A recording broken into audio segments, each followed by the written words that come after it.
Hello বন্ধুরা, আসসালামু আলাইকুম। আশা করি সকলে ভালো আছেন। তো যে সকল ভাইরা কলা চাষ করেন তাদেরকে আমি বলবো, আপনি যদি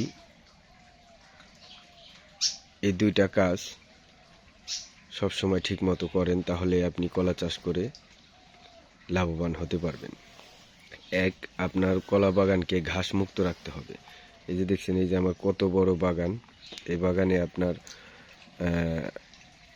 দেখছেন কত সুন্দর পরিষ্কার, একেবারেই ঘাস মুক্ত।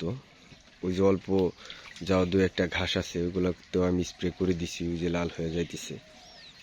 তো অবশ্যই আপনার বাগান সবসময় ঘাস মুক্ত রাখবেন। আপনি যদি লাভবান হতে চান তাহলে আপনার বাগান ঘাস মুক্ত রাখতে হবে। আর যদি আপনি ঘাস মুক্ত না রাখেন, ঘাস থাকে আপনার বাগানে, তাহলে কখনোই আপনি কলা চাষ করে লাভবান হতে পারবেন না, কারণ আপনার কাঁদিগুলা ছোট ছোট বের হবে। আর দ্বিতীয় হচ্ছে, আপনার মাটিটাকে সবসময় আপনার ভিজিয়ে রাখতে হবে। কলা বাগানের মাটি আপনার কখনোই ফাটতে দেওয়া যাবে না।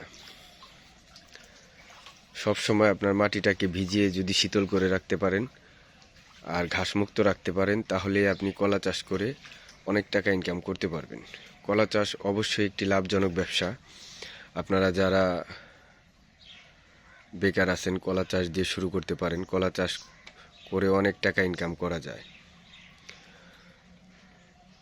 তো দেখছেন, এই যে আমি আমার বাগান কত সুন্দরভাবে ভিজিয়ে রাখি, আর গাছের গোড়াগুলা দেখেন, এই যে মাটি দিয়ে সার দিয়ে কয়েকদিন আগে কত সুন্দরভাবে পরিপাটি করে দিছি।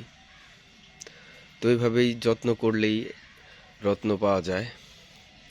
যে কোনো কিছুই আপনি করেন, সেটাকে যত্ন করতে হবে ঠিকমতো। ওইটার যত্ন করলে আপনি ভালো করতে পারবেন। আর যদি যত্নে ত্রুটি করেন তাহলে আপনি ভালো ফল পাবেন না।